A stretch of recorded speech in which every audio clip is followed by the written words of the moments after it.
Assalamualaikum warahmatullahi wabarakatuh. Halo Ananda, ketemu lagi dengan video pembelajaran ilmu pengetahuan alam untuk kelas 9 semester 1. Bagaimana kabarnya?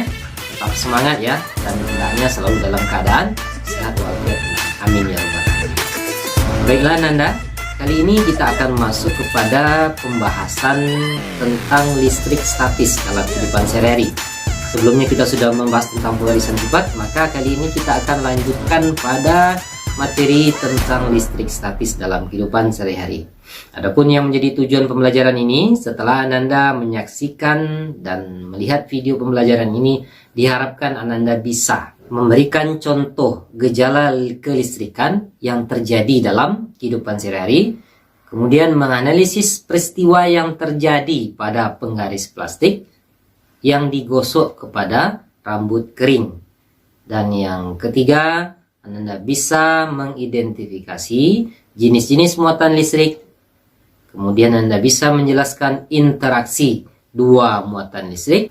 Nah, untuk lebih paham dan jelasnya, mari kita bahas materi ini lebih lanjut. Sebelum kita bahas lebih lanjut tentang materi ini, tentu istilah listrik atau kata-kata listrik ini tidak asing lagi bagi diri kita. Kenapa?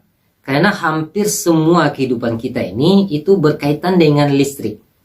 Sehingga nanti apabila terjadi gangguan atau ada terjadi pemutusan listrik, maka hampir seluruh kegiatan manusia di dunia ini akan terganggu dibuatnya.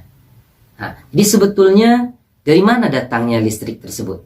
Bagaimana listrik tersebut diciptakan? Nah, jadi ternyata Ananda, fenomena kelistrikan ini itu berkaitan erat dengan elektron yang berada dalam sebuah benda. Nah, sekarang apa pula yang elektron tersebut? Nah, untuk Anda ketahui bahwa atom dalam teorinya itu tersusun atas partikel-partikel penyusun dari atom tersebut yang dikenal nanti dengan namanya partikel subatom, yaitu yang terdiri dari proton, elektron, dan neutron, di mana proton itu nanti bermuatan positif, sedangkan elektron itu bermuatan negatif. Dan neutron itu dia tidak bermuatan. Antara proton dengan neutron dia akan membentuk inti atom. Sehingga nanti kalau kita bentuk dalam bentuk skemanya, terbentuk diagramnya atom, Anda bisa lihat pada tampilan berikut ini.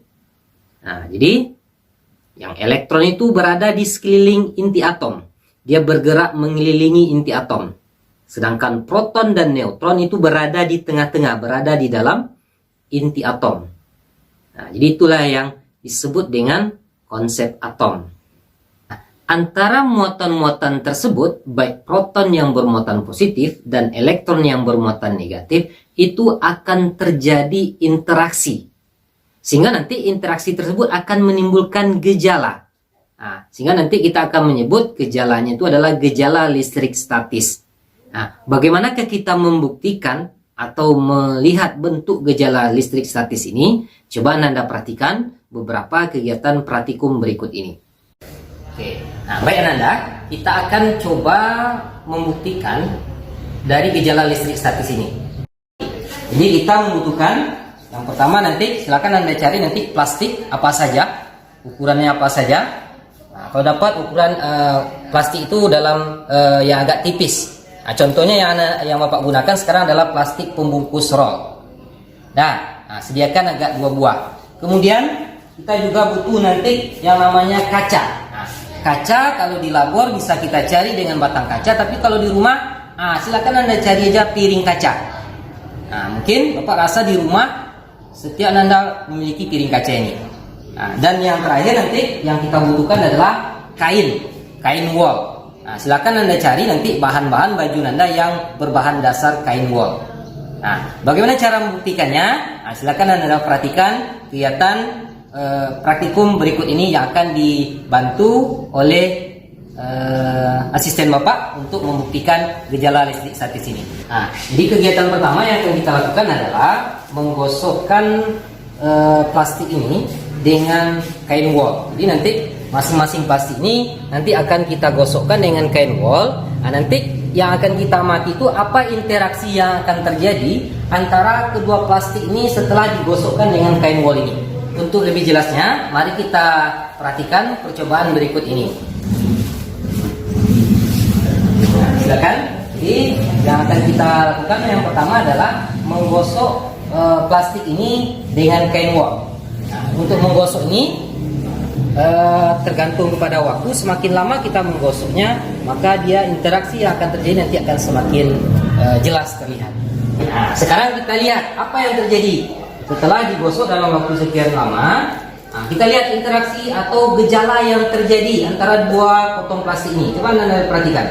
Nah, silakan Anda lihat apa yang terjadi pada bagian bawah dari ujung plastik ini. Apa yang Anda lihat? Ya, dia tolak menolak, jadi melebar dia atau menjarak dia. Nah, itu yang akan terjadi. Kenapa dia bisa tolak menolak? Nah, nanti akan kita jelaskan. Oke, sekarang kita lihat pula kegiatan yang kedua dengan menggunakan kaca. Kita di sini pakai piring yang berbahan kaca dan plastik. Nah, dengan cara yang sama dengan menggosoknya dengan menggunakan kain wol. Nah, coba kita perhatikan, Anda perhatikan. Silakan digosok bagian punggungnya satu dan bagian bawahnya satu. Nah, oke. Setelah kita menggosoknya dalam waktu agak lama, maka kita coba pula untuk melihat apa interaksi yang terjadi antara plastik dengan kaca ini. Nah, coba Anda lihat. Nah, mungkin waktunya sudah cukup. Coba Anda perhatikan apa yang terjadi pada plastik dan piring ini. Coba perhatikan baik-baik. Apa yang terjadi? Ditariknya. Berarti antara kaca dengan plastik itu terjadi tarik-menarik. Sedangkan tadi dengan plastik sesama plastik itu terjadi tolak menolak. Nah, kenapa itu bisa terjadi? Gejala inilah yang disebut nanti dengan namanya gejala listrik statis. Dari percobaan tersebut, apa yang bisa kita simpulkan? Nah, yang pertama, dari percobaan menggosokkan ujung plastik dengan kain wol sebagai pengganti rambut kering, ditemukan peristiwa tolak-menolak, atau saling menjauh dia, antara ujung-ujung yang digosok. Sedangkan pada percobaan kedua, dengan menggosokkan ujung plastik dengan kain wol dan permukaan kaca juga dengan kain wol, kemudian didekatkan antara ujung plastik yang digosok dengan permukaan kaca yang digosok, itu terjadi tarik-menarik, di mana ujung plastik itu ditariknya oleh kaca, sehingga terjadi penempelan. Nah, sebetulnya apa yang terjadi? Kenapa itu bisa terjadi? Kenapa ada satu yang tolak-menolak, menjauh, dan ada yang satu lagi tarik-menarik? Jadi, jawabannya juga ada kaitannya dengan elektron yang berada pada sebuah atom. Nah, dimana untuk Anda ketahui bahwa atom itu adalah penyusun sebuah benda. Dimana kalau atomnya itu bermuatan negatif, maka bendanya juga bermuatan negatif. Sebaliknya, kalau atom penyusunnya itu positif, maka bendanya juga bermuatan positif. Nah, kapan benda dikatakan bermuatan positif atau bermuatan negatif? Nah, jadi benda dikatakan bermuatan positif apabila dia kekurangan elektron. Sebaliknya, benda dikatakan bermuatan negatif kalau dia kelebihan elektron.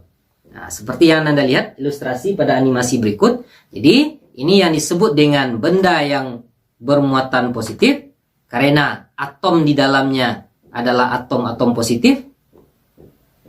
Di sana terjadi kekurangan elektron, di mana protonnya 2, sedangkan elektronnya 1. Sebaliknya, yang ini disebut dengan atom bermuatan negatif. Kenapa? Karena dia kelebihan elektron, di mana protonnya 2, sedangkan elektronnya 3.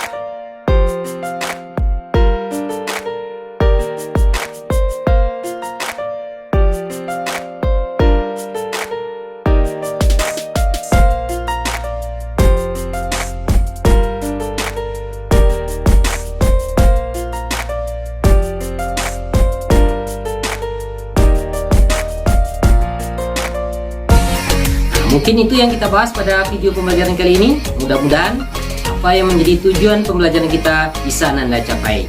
Terima kasih atas segala perhatian Anda. Pak Sudai dengan Assalamualaikum warahmatullahi wabarakatuh.